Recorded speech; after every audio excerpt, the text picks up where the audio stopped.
Bueno, buenos días.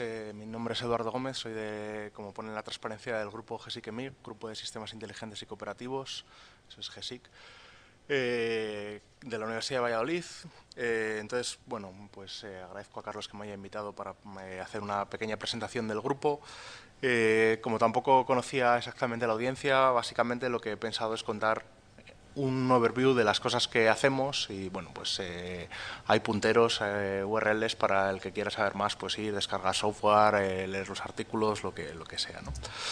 Entonces, una sola transparencia para contar quiénes somos y luego el núcleo de la presentación, que es contar una vista del ciclo de vida del e-learning colaborativo. El apellido colaborativo lo ponemos nosotros con mucho énfasis porque nuestra investigación es fundamentalmente en el apoyo a la colaboración en el aprendizaje. Y veremos que este ciclo de vida no empieza solo cuando comienza la clase y termina cuando se sacan las notas, sino que es bastante más amplio desde nuestro punto de vista. Y también hablaremos de las necesidades que en nuestra investigación de 15 años más o menos hemos detectado y de las propuestas que hemos hecho, en algunos casos más avanzadas, en otros casos menos avanzadas.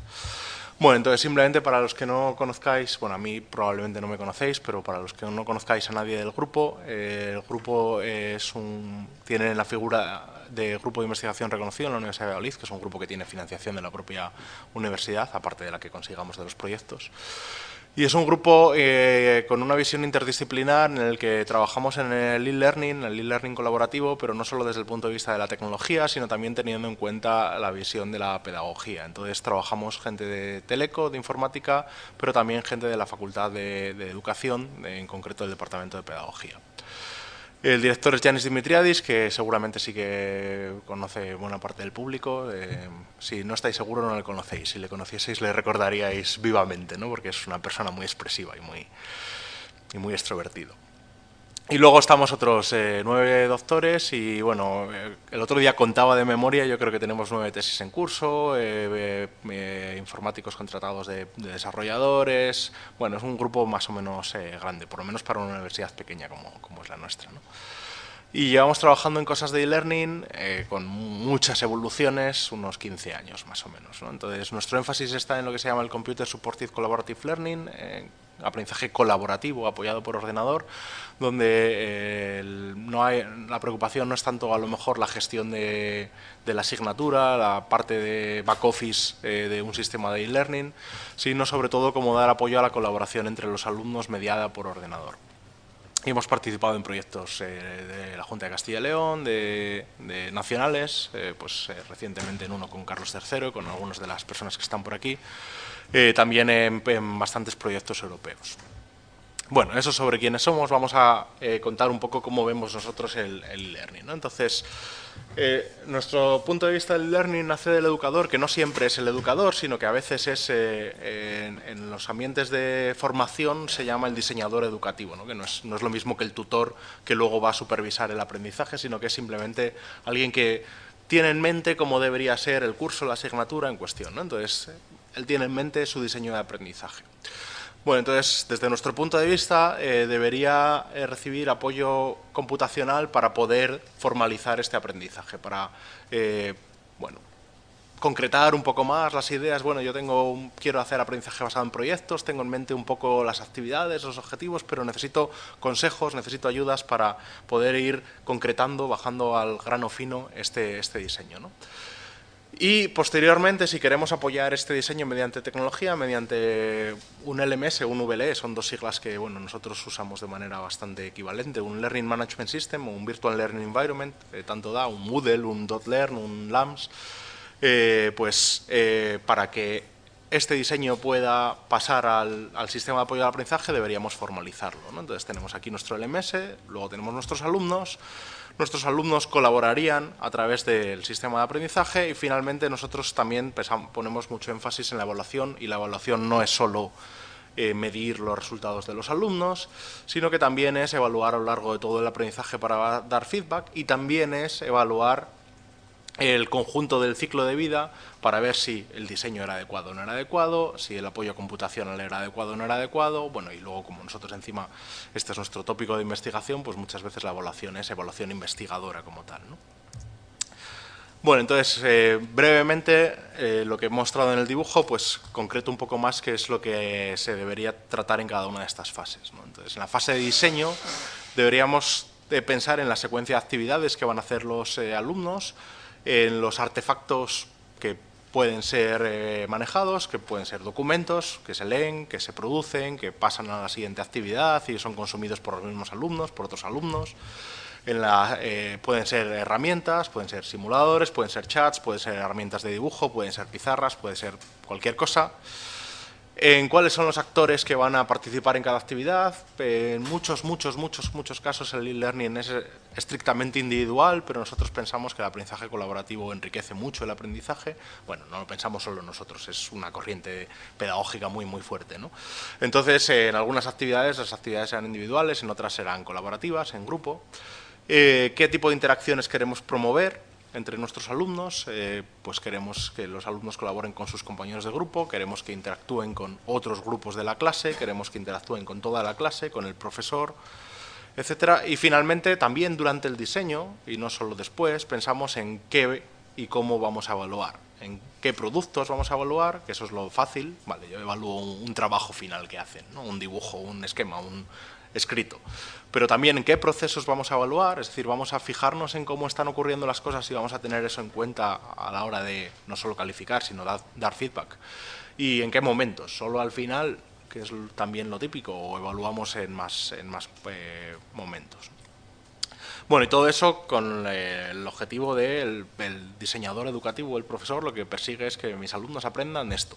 Y aprendan esto es aprendan estos contenidos, o también es aprendan a escribir un informe o aprendan a trabajar en grupo, ¿no? Objetivos de aprendizaje de contenidos o de conocimientos y también de procedimientos. Bueno, y como decía antes, esta fase la lleva a cabo el educador, pero también en muchos casos, especialmente si pensamos desde el punto de vista de una empresa de e-training o de formación, pues esto es alguien que es distinto del educador tutor, es el educational designer. Bueno, y después tenemos que desplegar este diseño de aprendizaje en un VLE, ¿no? Entonces, para ello tenemos que decir, bueno, ahora tengo una clase de 40 alumnos que tienen nombres concretos. Bueno, pues si yo había definido que tenía grupos y tenía roles, ¿qué alumnos ocupan qué roles, ¿no? Es concretar ese diseño de aprendizaje para una situación concreta. O si yo había dicho que yo quería una herramienta de pizarra, pues ahora ¿qué pizarra concreta quiero usar? O si yo había dicho que voy a usar un VLE, pues ¿qué VLE concreto? ¿Voy a usar Moodle, o voy a usar Totlearn, o voy a usar otro, ¿no? Bueno, y esto lo hace en los entornos en los que nos movemos nosotros, universidad, secundaria, lo hace el propio educador, no hay otro personal de apoyo. En las empresas de e-training o de formación a distancia normalmente es una persona que no es ni el diseñador educativo ni el tutor, sino alguien entre medias. Es informáticos que tienen la tarea de empaquetar todo eso en algo computacional y distribuirlo a través de la plataforma que tenga la empresa de e-training. Bueno, finalmente no. A continuación tenemos la fase en la que todo el mundo pensamos cuando pensamos en e-training, que es la clase como tal, ¿no? Entonces, la puesta en práctica. Los alumnos siguen la secuencia de aprendizaje, la secuencia de actividades que hemos dictado desde el principio, con el apoyo muy forzado o poco forzado del VLE y de las herramientas. Es decir, el VLE podría decir, ahora tienes que hacer esto y hasta que no completes esto, o el profesor no te ponga que puedes pasar a la siguiente actividad, no puedes, o puede ser poco forzado de, bueno, yo te recomiendo esta secuencia de actividades, bueno, pero puedes empezar también la actividad 2 si tú quieres, ¿no?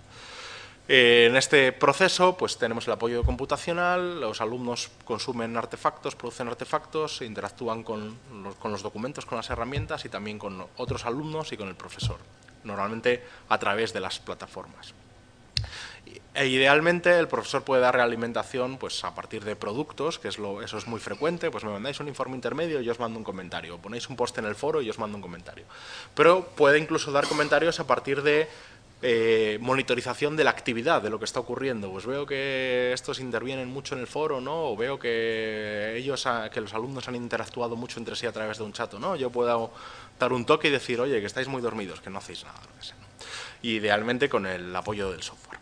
Y finalmente la evaluación, según dicen los pedagogos, tiene sentido, debería ser formativa y sumativa, es decir, no solo sumativa es poner calificaciones, pues tú tienes un 10, tú tienes un 8, lo que sea, ¿no? Sino formativa es, yo evalúo para darte realimentación. Lo importante en el aprendizaje al menos es el feedback, ¿no? Pues si yo reviso un informe, a lo mejor para algunos alumnos lo importante es que le ponga un 8 o un 10, pero idealmente lo que debería importarles es los comentarios que le pongo de esto está mal, debería estar mejor para la próxima iteración. Lo que sea.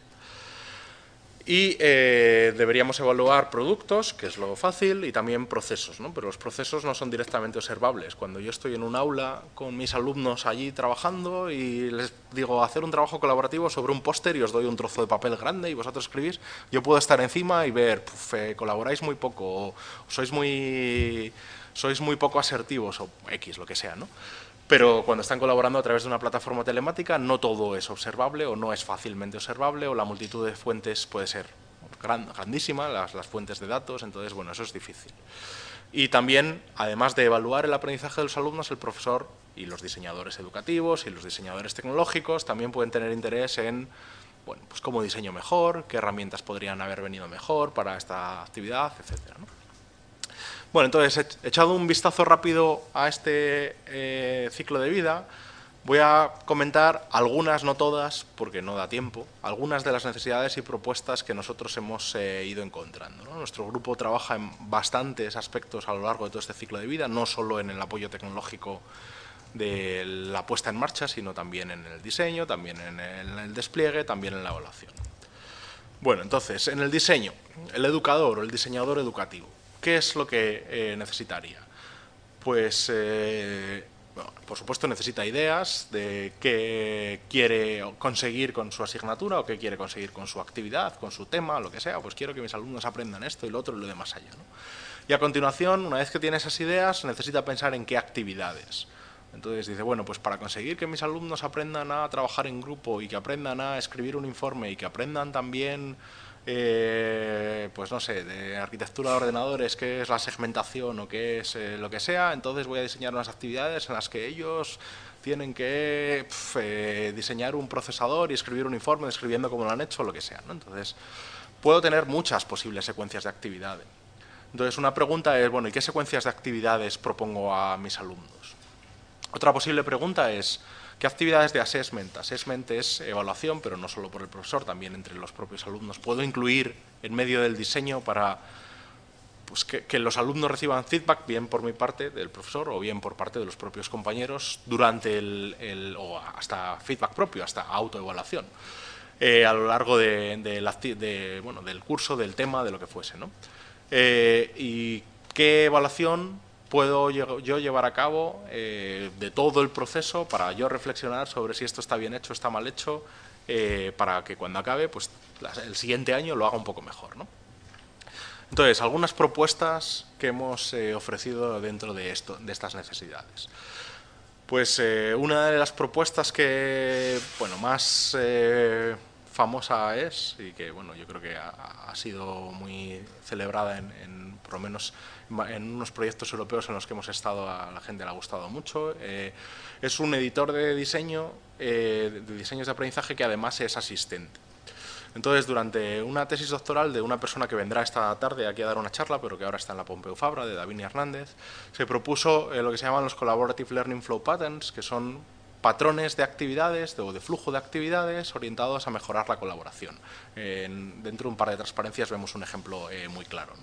De secuencias de actividades que promueven algún tipo de colaboración entre los alumnos y que son buenas prácticas, es decir, que no nos los hemos inventado nosotros, sino que los pedagogos llevan sugiriendo este tipo de patrones durante mucho tiempo. Y nosotros lo que hemos hecho es recogerlo en una librería y meterlo en un editor que además da consejos sobre cuál es el más adecuado en función de los problemas que tenga el profesor, de los objetivos que quiera lograr, ¿no? Entonces, a este editor lo hemos llamado Collage. Es un editor gráfico basado de diseños de aprendizaje, basado en Collaborative Learning Flow Patterns, y que es un asistente. Entonces, bueno, la manera simplona de decir cómo funciona es, tú dime qué objetivos tienes y yo te aconsejo qué patrón de aprendizaje, qué flujo de actividades te conviene, ¿no? Por ejemplo, si tú tienes el objetivo de promover la interdependencia entre los miembros del grupo, es decir, que un miembro del grupo sepa que necesita bien el trabajo que el trabajo del otro miembro del grupo esté bien hecho, entonces pues puedes elegir un patrón que es el Jigsaw, ¿no? Como veremos en un par de transparencias. Bueno, además, uno de los avances recientes que no estaba en la propuesta original, por si alguno conocéis la propuesta original, pues para que sepáis cómo va evolucionando, es incluir patrones de assessment, es decir, patrones que no solo son flujos de actividades, sino que son actividades orientadas a la evaluación. Por ejemplo, evaluación entre pares, por ejemplo, hacer un quiz, bueno, cosas por el estilo, ¿no? Y la última versión de la aplicación es Web Collage, que es una versión web de la aplicación original, pero que además nos permite meter estos patrones de assessment. Estas aplicaciones son de código abierto, son de libre distribución y bueno, la web la tenemos en un servidor, la podéis usar directamente en el servidor, la otra os la podéis descargar, las URLs vienen un poquito más adelante. Bueno, pero además de diseñar, estas herramientas de diseño nos permiten diseñar el diseño en un dibujo y, bueno, en muchos casos este dibujo yo podría imprimirlo, dárselo al profesor que va a su clase o que utiliza un Moodle, por ejemplo, y el profesor, pues a partir del dibujo diría, ah, pues yo ahora tengo que crear una actividad de esto, tengo que crear una actividad del otro y lo que sea. Eso es, bueno, si no hay otro remedio es lo que hay que hacer y de hecho de momento es lo que hacemos porque el ciclo no lo tenemos cerrado del todo, pero lo ideal sería que este diseño se formalizase en algo que pudiese comerse algo informático, que pudiese comerse el Moodle o que pudiese comerse el .learn. Bueno, de hecho con .learn ya lo podemos hacer, ¿no? Y que se desplegase el diseño directamente en el VLE o en el LMS, en el sistema de gestión de aprendizaje, ¿no? Entonces, para eso necesitamos formalizarlo en un lenguaje de scripting y a partir de eso, idealmente lo que podríamos conseguir es, pues interactuamos con el VLE, que es el que conoce los alumnos matriculados en el curso y formamos grupos según la técnica de formación de grupos que habíamos decidido en nuestro diseño. Creamos instancias de herramientas, es decir, si yo en mi diseño dije, yo necesito apoyar esto con un Google Docs, yo necesito apoyar esto con un chat, lo que sea, pues creamos las instancias automáticamente, gestionamos el flujo de actividades, es decir, si yo dije, primero hay una actividad de lectura, después hay una actividad de debate mediada por un chat, después pues el VLE puede guiar a los alumnos a través de esas actividades. Bueno, y idealmente esta parte también está solo en las ideas, tampoco está solucionada. Gestionamos bien el flujo de artefactos, es decir, si en una actividad un alumno produce un documento, pero ese documento tiene que pasar a la siguiente actividad para peer review por otro alumno, pues pasamos el documento adecuadamente sin que tengan que hacerlo ellos por mail o lo que sea, sino directamente entro en mi actividad de peer review y el VLE ya me muestra el documento que me toca revisar automáticamente, ¿no? Bueno, entonces, ¿qué hemos hecho en cuanto a esta necesidad? Pues casarnos con uno de los posibles estándares, que en su momento era muy prometedor.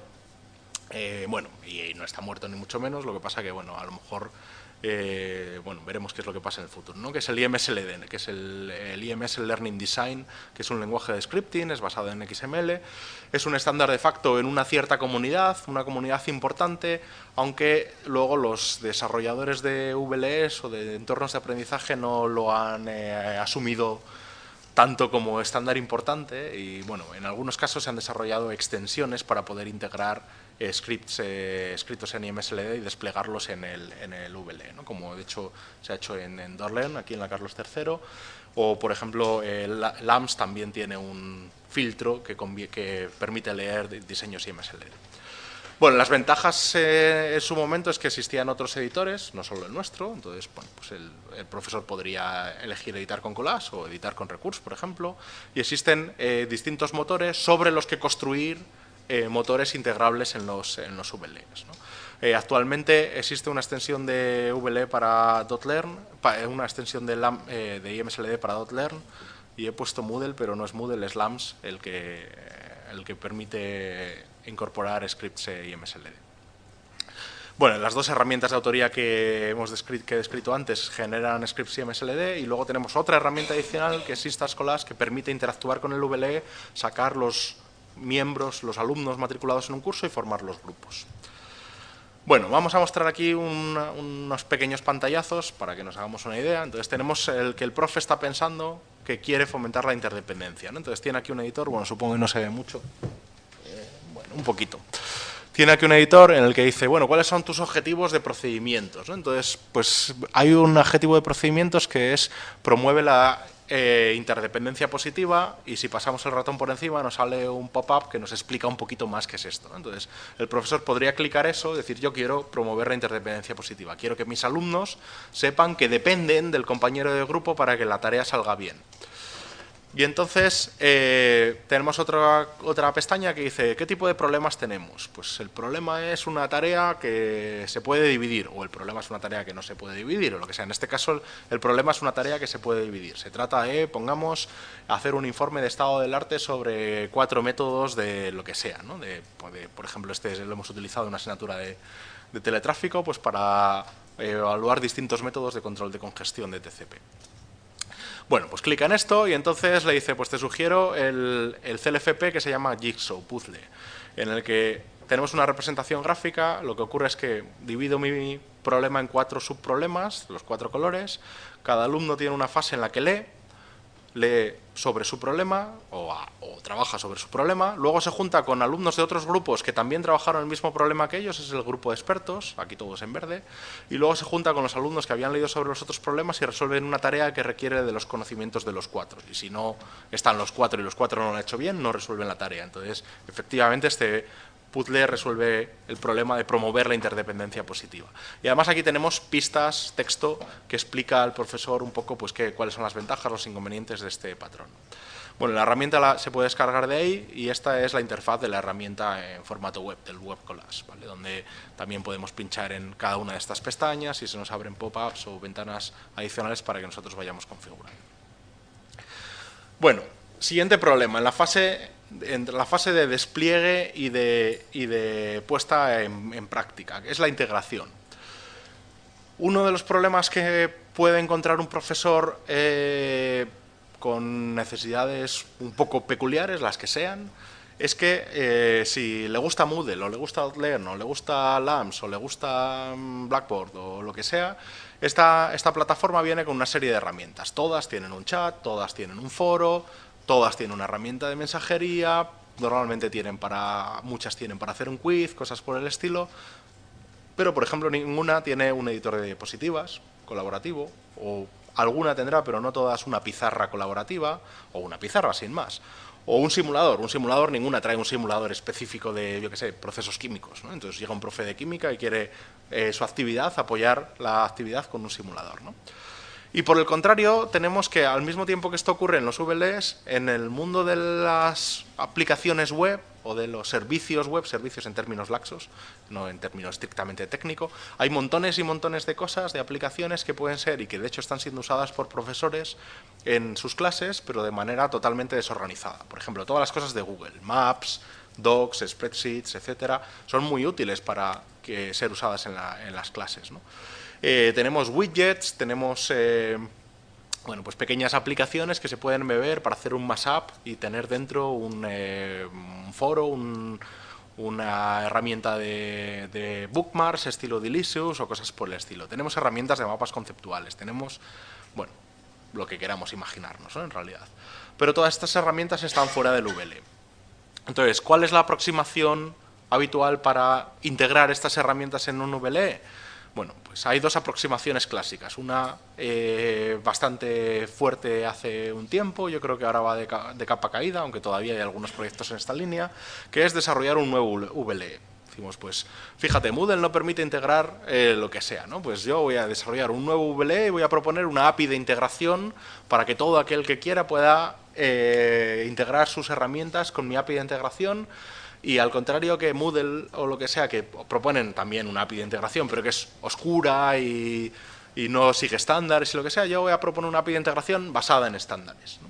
Entonces nosotros hicimos esto, bueno, en una tesis doctoral que se leyó en 2004, o sea que en realidad es algo, lo hicimos ya, lo empezamos en los 2000, con Web Services. ¿Problema? Pues primero, desarrollamos un nuevo VLE, pero ahora tenemos que convencer a todos los profes que usan su VLE ya, que usan Moodle o que usan .learn o que usan otra cosa, a que lo dejen y usen el nuestro. Y nuestra ventaja competitiva es que pueden integrar más cosas, pero nuestra desventaja competitiva puede ser todo lo demás. A lo mejor tenemos peor gestión de expedientes o lo que sea, ¿no? Porque, claro, nosotros tampoco tenemos capacidad software para hacer desarrollo de software para hacer un VLE tan bueno como algunos que están hechos pues, por Blackboard, por ejemplo, por empresas muy fuertes detrás, o Moodle bueno, pues por una comunidad muy grande de código abierto, ¿no? Y luego el problema de desarrollo y de mantenimiento del paquete completo, ¿vale? Nuestro VLE es estupendo, permite integrar muchas cosas, pero ahora o montamos un spin-off o lo ofrecemos como código abierto y conseguimos una comunidad fuerte, o eso se muere, ¿no? Aproximaciones más recientes, cogemos un VLE popular y desarrollamos extensiones sucesivas. Entonces, el Moodle tiene una API de extensión, el Kotlin tiene una API de extensión, el LAMP tiene una API de extensión. Me gusta una herramienta, el Doubleboard, que es una pizarra colaborativa con chat integrado. Escribo una extensión de Doubleboard para Moodle. Pero otro profesor le gusta también el Doubleboard, pero tiene más. Escribo otra extensión de Doubleboard para el LAMPS. Y escribo otra extensión del Doubleboard para el .learn y así, ¿no? Bueno, ¿cuál es nuestra aproximación aquí? Pues hemos propuesto una arquitectura que llamamos GLUE, Group Learning Uniform Environment, que permite la integración de cualquiera, entre comillas, resalto las comillas, herramienta en cualquier VLE mediante adaptadores y un módulo común. Entonces, nuestra arquitectura tendrá un módulo común que ofrecemos nosotros, adaptadores a VLE, nosotros ofreceremos adaptadores a los VLEs populares, pero si alguien se desarrolla su propio VLE y quiere hacerlo también tendrá una API de extensión, y adaptadores a herramientas, y también nosotros ofreceremos a las populares, pero eso estará libre para los demás. Entonces, por ejemplo, ahora tenemos desarrollado el núcleo del GLUE, el adaptador para Moodle y adaptadores para 8 herramientas. Entonces ya tenemos 8 herramientas que antes no se podían integrar en Moodle, que ahora sí se pueden integrar. Ventaja, si ahora desarrollamos un nuevo adaptador para .learn, sin desarrollar ni un solo código específico para esas herramientas, estas 8 herramientas ya se pueden integrar en .learn. Si desarrollamos un nuevo adaptador para una nueva herramienta y ya teníamos los adaptadores de VLE, de .learn y de Moodle, pues esta herramienta ya entra directamente tanto a Moodle como a .learn y así, ¿no? Bueno, estos son unos pantallazos de cómo se ve, por ejemplo, esto es el Doubleboard, la pizarra esta colaborativa dentro del Moodle. El proceso de crear esta pizarra es el mismo proceso que usaríamos en Moodle para crear un chat de Moodle. O sea, vamos a crear nueva actividad, elegir la herramienta, pues la herramienta será un Gluelet en nuestro caso, y al integrar ese Gluelet nos sale un menú distinto, pero rellenamos unos pequeños parámetros de configuración y ya está creada. ¿Vale? Exactamente igual que crearíamos un chat de Moodle, podríamos crear una herramienta externa siempre que exista el adaptador correspondiente. Bueno, esta es otro pantallazo de cómo se ve el Google Spreadsheets dentro de Moodle. Bueno, otra necesidad. Pongamos que esto funciona estupendamente, que lo entregamos y entonces ahora el profe tiene la libertad de elegir cualquier, entre comillas, herramienta para apoyar su actividad de aprendizaje. ¿Cómo busca esta herramienta, ¿no? Entonces, el profesor normalmente no está pensando en una herramienta concreta, no está pensando en el Doubleboard como pizarra colaborativa, sino que está pensando en yo quiero una pizarra colaborativa. En realidad no sé cuál. ¿Vale? Pues de hecho podría usar la del Messenger, por ejemplo, de Microsoft. Podría usar el Doubleboard, si sé que existe, podría usar cualquier otra, ¿no? Pero no sé cuál en concreto quiero usar. Entonces, ¿cómo busca el profesor? Pues va al Google y pone pizarra colaborativa, o si sabe inglés, pues pone Collaborative Whiteboard. Pero, claro, el problema de eso, pues que pongamos las palabras correctas, entre comillas. O sea, si el Doubleboard está descrito como Collaborative Whiteboard, sale. Si no está descrito como tal, no sale, ¿no? O la otra aproximación, le preguntas al profe de al lado, oye, ¿has usado tú alguna vez algo de esto? Sí, yo he usado lo que sea, te lo recomiendo. Bueno, y usamos lo que usa el profe de al lado, ¿no? Nuestra propuesta, uso de semántica para anotar herramientas educativas que existen de cualquier proveedor. Entonces, para completar esta propuesta hicimos dos cosas. Una ontología, que es la base de conocimiento, que está acordada con educadores, es decir, los conceptos de la ontología son de alto nivel, no son tecnológicos, ¿vale? No son, o por lo menos no son tecnológicos de bajo nivel, sino que son conceptos sirve para construir presentaciones, sirve para hacer un dibujo, es colaborativa o es de grupo, no es de grupo, se permite la colaboración síncrona al mismo tiempo o asíncrona en distintos tiempos, cosas de alto nivel, y nos permite describir de manera expresiva y expresar búsquedas también de manera expresiva. Y después, para manipular esta ontología, pues nosotros etiquetamos un montón de herramientas con esta ontología. La idea es que luego hagamos una herramienta de etiquetado también y los propios proveedores de herramientas pudiesen etiquetar sus herramientas, ¿no? Y desarrollamos una herramienta visual de búsqueda que se llama OnToolSearch. Entonces, esta herramienta visual de búsqueda la hemos validado con usuarios reales, con educadores reales que no tienen ni idea de tecnología y, bueno, la conclusión es que es mejor que las palabras clave. Entonces, este es, por ejemplo, un pantallazo de cómo funciona esta herramienta de búsqueda. Tenemos la ontología representada como un grafo, tenemos un nodo tarea, que es el nodo inicial, y Bueno, pues nosotros podemos decir, queremos crear una tarea de dibujo. Entonces buscamos qué tipo de... Hay una tarea de... ¿Dónde estaba? Es que no veo aquí casi nada. Vale, es una tarea interactiva. No veo el ratón. Bueno, tenemos aquí. ¿Se sale el ratón arriba? Así, vale. Tenemos una tarea, que es una tarea interactiva, que es una tarea de construcción, y bueno, si vamos desplegando estos nodos, al final encontraremos que es una tarea de construcción de dibujos, por ejemplo, ¿no? Y aquí nos viene descrito cómo funciona esta tarea, y le pinchamos al botón Add to my query, y aquí vamos componiendo una query de las tareas que queremos que soporte la herramienta que buscamos. Podemos luego modificar ligeramente, o sea, yo tengo una tarea que era individual, pero yo quiero que esa tarea se desarrolle en grupo, pues yo voy aquí a esta parte y elijo que la tarea se desarrolle en grupo y finalmente le doy a buscar. Alternativamente yo podría, en vez de buscar por un grafo de tareas, podría buscar por un grafo de herramientas, ¿no? Bueno, y finalmente tendríamos una pantalla de resultados donde nos muestra las herramientas encontradas, porque probablemente son varias, su relación con las tareas que puede hacer y una descripción textual que proporcionaría el proveedor de herramientas. Aquí está la aplicación, se puede descargar, es un cliente Java que se puede descargar y corre luego contra nuestro servidor, ¿vale? Las búsquedas se hacen contra nuestro servidor. Bueno, y finalmente, aunque hay más cosas, he incluido una transparencia también de necesidades en relación con la evaluación. Entonces, esta es la parte menos tecnológica, aunque también hemos hecho herramientas de apoyo tecnológico, más pedagógica. Tenemos que tener en cuenta que la evaluación es muy interesante para muchos actores y en muchos momentos. Y pongo aquí muchos actores de los cuales probablemente en muchos casos no pensaríamos en algunos de ellos. Por ejemplo, diseñadores educativos. El diseñador educativo, que no tiene por qué ser necesariamente el tutor, no está interesado en saber las notas de los alumnos, por ejemplo, pero sí que está interesado en si su diseño ha sido viable, se ha podido completar en los plazos, si los niveles de aprendizaje han aumentado gracias a su diseño, etcétera. Los diseñadores tecnológicos de VLS o de herramientas que pueden estar interesados en evaluar la corrección del funcionamiento, tiempos de respuesta, grado de escalabilidad, cosas que por ejemplo a un profesor no le interesarían nunca, pero que al diseñador de herramientas pues podrían interesarle. Los profesores tutores, que fundamentalmente están interesados en evaluar la mejora o el progreso de conocimiento de los alumnos. Los propios alumnos, que pueden participar de la evaluación y, por supuesto, son los sujetos de evaluación fundamentales. Y las instituciones, y esto puede ser la propia universidad o puede ser la Comisión Europea que decida de repente que quiere evaluarnos a todas las instituciones educativas para ver si logramos determinados objetivos, ¿no?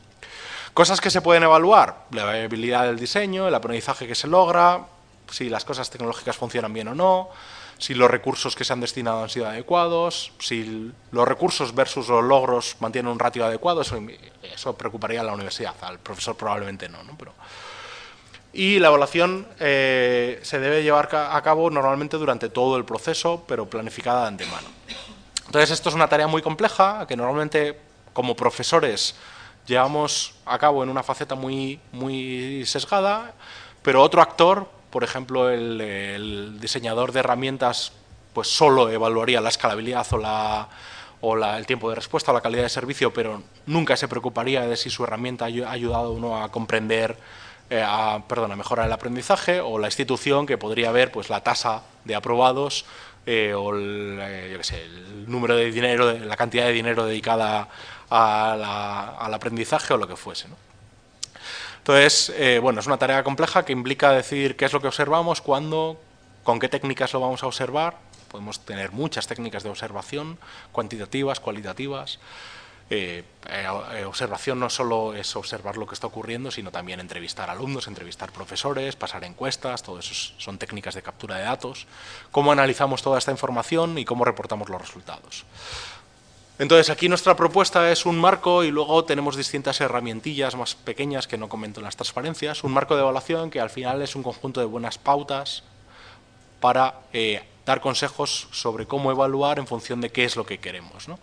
Entonces, se llama EREM, Evaluation Oriented Responsive Evaluation Model, que es un modelo centrado en la evaluación de situaciones de aprendizaje colaborativo. Entonces, tiene mucho énfasis en las cosas de colaboración. A lo mejor no es significativo para entornos no específicos de la colaboración, centrado en lo que se llama el evaluando, que es lo que se quiere evaluar. Entonces, lo primero de todo nos tenemos que plantear qué es lo que queremos evaluar y después en los actores que quieren evaluar, entonces los actores sobre eso que se quiere evaluar tienen unas preguntas, ¿no? Entonces se trata de dar respuestas a esas preguntas.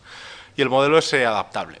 Básicamente la idea del modelo es que yo digo qué es lo que quiero evaluar y luego me hacen una serie de preguntas y yo voy dando respuestas para darme consejos sobre el itinerario de evaluación, las técnicas que son más adecuadas, la manera que es más adecuada de reportar los resultados, etcétera, etcétera.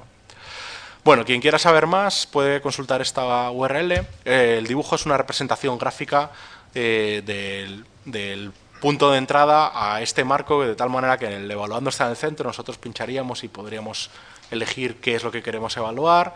Luego tenemos el ground, que es el contexto, la perspectiva, que es desde quién es el que está evaluando, y el método, que son los posibles métodos. Entonces, en cada una de las cosas nos haría preguntas de, bueno, ¿qué es? ¿Tienes mucho tiempo? ¿Tienes personal de apoyo? Yo qué sé, el tipo de ambiente en el que estás es competitivo, es colaborativo, lo que sea. Entonces, en función de unas cosas u otras, nos daría consejos sobre qué evaluar y cómo, ¿no? Y luego tenemos varios itinerarios y consejos sobre también la manera de reportar los resultados. Bueno, ya hemos hecho más cosas, pero me parecía que con esto era suficiente. Entonces, como conclusiones, me gustaría resaltar que el ciclo de vida es algo más que desde que comienza el profesor y dice a los alumnos ya empezamos a trabajar hasta que dice hemos terminado de trabajar y ahora pongo unas notas. Hay mucho antes y mucho después, además de mucho durante. Las necesidades de todo este ciclo de vida no solo son tecnológicas, a pesar de que muchas veces, bueno, yo también, pero pensamos en tecnología, pero hay que tener en cuenta las preocupaciones pedagógicas. Y nosotros hemos hecho propuestas de herramientas orientadas a la gestión integrada, que todavía no está del todo integrada, pero bueno, ese es nuestro objetivo, gestión integrada, de que unas cosas se comuniquen con otras, del diseño, con asistentes gráficos que aconsejen al profesor sobre buenas prácticas educativas, el despliegue, con soporte para gestionar la creación de grupos y la creación de instancias con el mínimo esfuerzo por parte del profesor, la integración de herramientas de terceros para que el profesor no esté restringido por aquellas herramientas que le da el propio VLE, sino que puede ir más allá de eso. Y que la evaluación esté diseñada de antemano y esté basada también en buenas prácticas, en cosas que ya están probadas, bueno, recibir consejos sobre cómo hacer la evaluación y tener alguna herramienta, alguna pequeña herramienta que nos apoye a la evaluación. Bueno, y nada más, con esto acabo. Podéis ahora hacerme preguntas y si no se os ocurre o no hay tiempo o tenéis más curiosidad o queréis leer algo con más calma. En nuestra web está el software para descargas, están los artículos publicados que tenemos y pequeñas descripciones de los proyectos en los que estamos trabajando. Así que nada. Corto aquí mientras...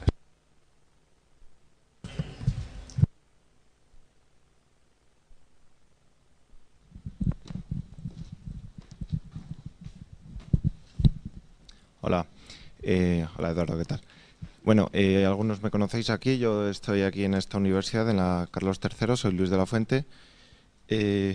Primero te quería dar la enhorabuena, me ha gustado bastante toda la visión global del ciclo de vida del aprendizaje, de la gestión de cursos. Creo que difícilmente se puede ser tan exhaustivo en tan poquito tiempo, o sea, me ha gustado mucho el punto de vista. Y has hablado en un momento dado de la integración de servicios de terceros en entornos de aprendizaje. Bueno, como sabéis, yo hago cosas parecidas, entonces me gustaría pedirte una opinión, vamos, tu punto de vista sobre una pregunta bastante concreta, es ¿hasta qué punto crees que la integración de terceros es una demanda del profesorado o es algo que nosotros estamos ofreciendo para que vean que tiene un valor añadido? Es decir, ¿crees que hay una demanda real? ¿Crees que cuando estén listos estos sistemas se van a utilizar porque nos lo están pidiendo o a lo mejor en algún momento ven que es beneficioso y de ahí que lo utilicen? Vale, buena pregunta.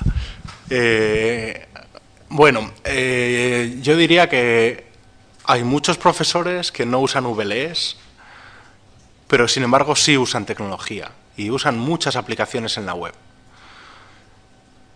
Entonces, el asunto está en que si a esos profesores les queremos convencer de que usen un VLE y a lo mejor lo tienen que hacer porque su institución les obliga, porque de hecho, bueno, eso está siendo un movimiento institucional, ¿no? En las universidades están forzando a que todo lo que sea campus virtual o cosas por el estilo sea a través de un VLE, ¿no? Entonces, si les queremos convencer de que usen un VLE y al mismo tiempo queremos que no pierdan todo lo que están haciendo ahora mismo, o que lo hagan a través del VLE, las herramientas externas deberían estar integradas en el VLE. Ahora, el otro lado, los profesores que ya usan un VLE. Los profesores que ya usan un VLE probablemente no lo hayan echado en falta de momento, porque están acostumbrados a usar eso. Nosotros estamos empezando a contar estas cosas ahora con demos, porque hasta ahora lo único que teníamos era diagramas, ¿no? Entonces, diagramas de cajas y nada más, ¿no? Entonces, tuvimos un taller dentro de la UBA con unos cuantos profesores hace una semana. Y bueno, en la UBA el VLE institucional es Moodle, pero no hay obligación de usarlo, entonces no todo el mundo lo usa, o bueno, casi todo el mundo ha entrado alguna vez, ha hecho algo, pero no todo el mundo lo usa de verdad en sus asignaturas. Pero entre los profesores que estaban participando había muchos que sí que lo usaban y consideraron que podría ser un beneficio sustancial para ellos, ¿no? Porque lo que hacen ahora es gestionan su curso en Moodle, ponen sus documentos en Moodle, pero luego hay determinadas actividades en las que les dicen a los alumnos que usen herramientas externas, normalmente herramientas web, y bueno, pues eso ocurre y no pasa nada, ocurre, pero simplemente está ocurriendo fuera del VLE, ¿no? Entonces, si bueno, les tienes que pedir a los alumnos que sean ellos los que se creen cuentas, si necesitamos pasar, pues yo que sé, pongamos que tenemos que usar Google Spreadsheets, si necesitamos pasar una hoja de cálculo de partida, ¿no? Pues la tendríamos que poner en el Moodle, el alumno se la tendría que descargar, subirla al Google Spreadsheets o subirla a nosotros al Google Spreadsheets, pero si es una para cada alumno de 2 personas y tengo 40 alumnos, pues entonces tendría que ir subiendo una a una, etcétera. Entonces nosotros queremos resolver esto de manera automática. Y luego, si conseguimos unir todo el ciclo, y en eso estamos, pero no sé si lo conseguiremos en corto plazo, todo eso podría venir especificado desde el diseño de aprendizaje. Es decir, yo hago el diseño de aprendizaje con una herramienta de autoría, especifico que tengo grupos, especifico que estos grupos tienen que usar Google Spreadsheets y yo voy y despliego eso dentro del .learn y cuando lleguen a la actividad correspondiente en el .learn, pues ahora te toca usar el Google Spreadsheet, se te abre dentro de un frame dentro de eso y ya lo tienes, ¿no? Entonces podría ser un valor añadido. Se puede hacer sin tenerlo integrado, por supuesto que se puede, pero implica más esfuerzo por todas las partes y entonces, pues bueno, podría ser un valor añadido. Pero también, insisto, hay profesores que no usan VLEs y a lo mejor si queremos mover a esos profesores hacia un VLE tenemos que convencerles de que no van a perder lo que ya están usando.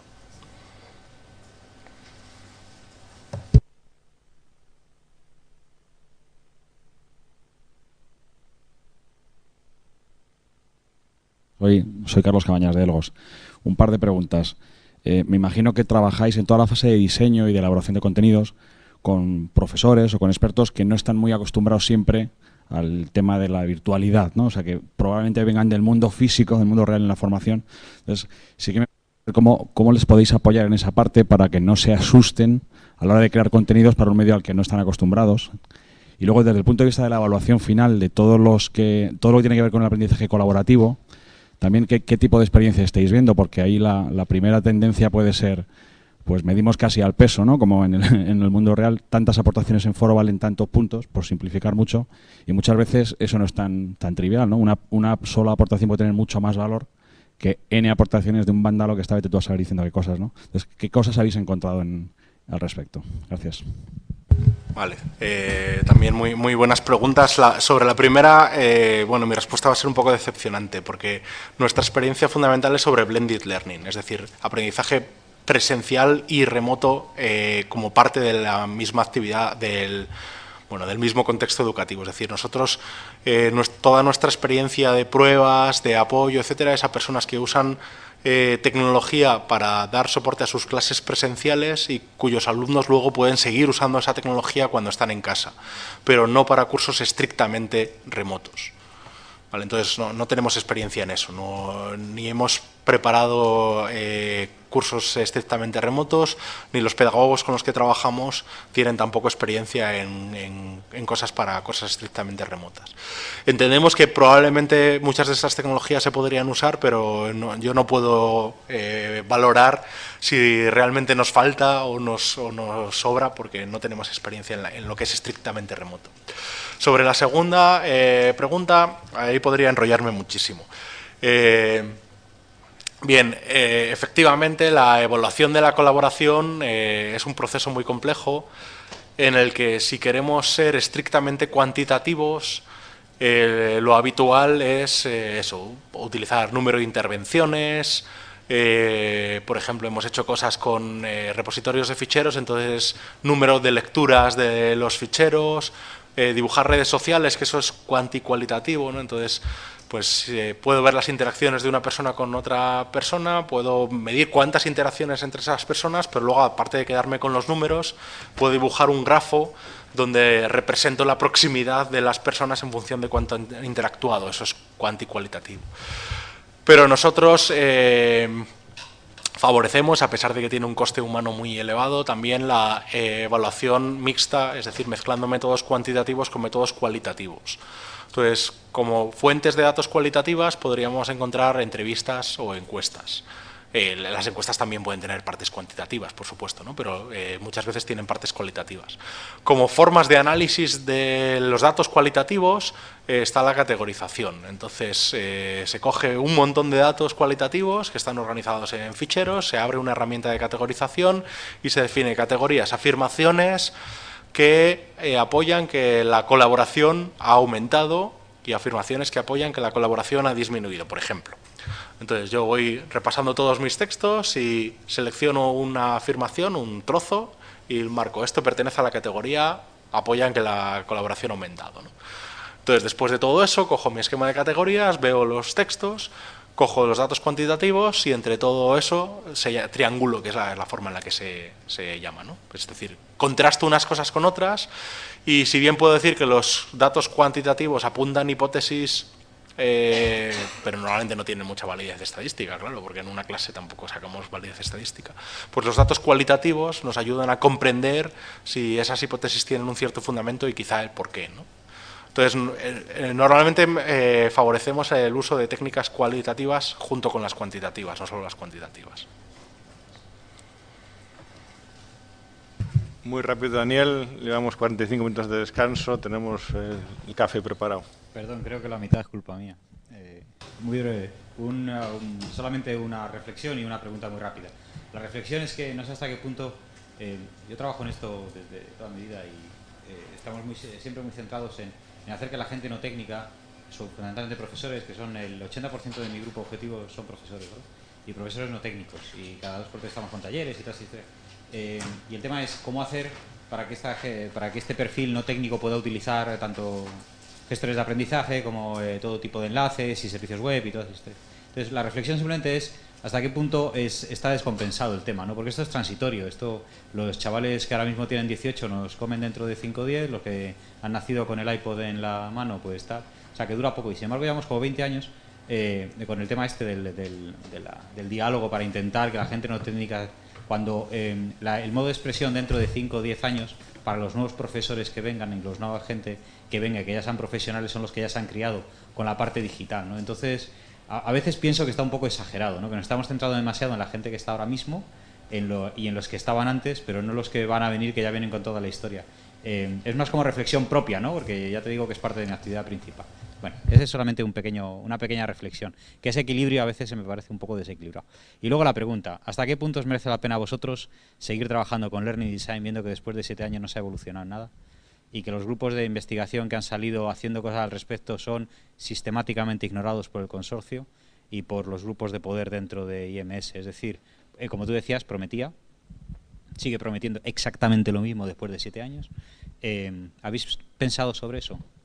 Si le vais a dar una continuidad muy grande o si tenéis un punto de paciencia que se puede quebrar en algún momento hasta ver si realmente hay algún fruto. Es una investigación a campo cerrado, ¿no? Gracias. Por cierto, gracias por la presentación. Vale, sobre la primera reflexión es muy interesante. Un pequeño matiz. Está claro que los nativos digitales dentro de 30 años serán profesores, algunos de ellos, y entonces no les costará nada usar aplicaciones en la web, lo que sea, pero tampoco creo que sean desarrolladores. Entonces, desde luego podrán hacer integraciones con mucha más facilidad que lo pueden hacer los profesores actuales si tienen un entorno amigable. O sea, amigable no quiere decir para tontos, quiere decir amigable en el que no tengo que desarrollar nada o como mucho tengo que parametrizar una integración, un fichero de integración, lo que sea. Es mi estimación, vamos, a lo mejor, yo qué sé, dentro de 20 años todo el mundo programa Java o PHP, pero yo creo que no. Yo creo que no llegaremos a tanto, ¿no? Entonces, es cierto que a veces sobreestimamos el esfuerzo de facilitar el acceso a la tecnología a personas que no tienen dotes tecnológicas, pero tampoco creo que podamos pensar que porque dentro de 20 años la cultura digital va a ser mucho más extendida, cualquier persona va a poder, por ejemplo, hacer una integración de dos aplicaciones que no han sido pensadas para integrarse entre ellas. Perdona, el ejemplo del multimedia. O sea, estoy de acuerdo contigo, pero a ver, en el ejemplo del multimedia, cuando empezamos a hacer multimedia con PowerPoint 1.0, había que ser un crack de la informática para que aquello funcionara. Y ahora cualquier persona coge las plantillas de Dreamweaver, Flash, tal, cualquiera, y te monta una cosa chulísima. Yo entiendo que esto va a seguir una evolución bastante similar, con lo que, si bien es cierto que no todo el mundo tiene que programar Java, va a subir mucho el nivel tanto de interfaces como de integraciones y tal. No sé. A ver, si algún día existe un estándar, de integración dinámica, por supuesto que cualquiera lo hará, porque todo el mundo desarrollará para ese estándar y ya está. Pero mientras no exista uno, pues bueno, a lo mejor si existen 4 y hay pasarelas entre ellos, bueno, es igual. En cualquier caso, yo estoy de acuerdo en que a veces sobreestimamos la distancia de los tecnólogos a los no tecnólogos, pero bueno, tampoco creo que se resuelva solo por el paso del tiempo. La segunda cosa era la de IMSLD. Efectivamente no tenemos muchas esperanzas en IMSLD. El asunto es que nuestros productos o investigaciones relacionadas con IMSLD están más o menos completadas, en el sentido de que, bueno, la parte de editores de diseño, el collage está, el web collage está, entonces estamos ahora con la cosa de assessment y lo vamos a completar. Y queda la parte de pasar del diseño hecho en IMSLD a que eso se lo coma un VLE, ¿no? Entonces ahí es donde nosotros podríamos hacer nuestro motor de IMSLD, pero no tiene ningún sentido hacerlo. Podemos utilizar alguno de los que hay, bueno, pues vale, los que hay es lo que hay y ya está. O podemos decir, bueno, pues los VLEs que tengan extensiones para IMSLD, pues estupendo, y en los que no, pues nosotros podemos tener nuestro parser de IMSLD y crear actividades secuenciales y ya está. Pero bueno, en cualquier caso yo creo que es que nosotros tampoco, salvo cosas de las que hizo Davinia en su momento, hemos hecho contribuciones al estándar como tal. O sea, simplemente pensamos que eso podía ser una herramienta útil de formalización y de transmisión entre el editor y el VLE. No sé si contesto un poco a la pregunta, vamos, como por lo menos expresa un poco nuestra postura, ¿no? De no mucho optimismo acerca de IMSLD. Me gustaría, he querido no cortar, pero es que vamos tan tarde ya, que tenemos que pasar al descanso y agradecer a Eduardo la presentación.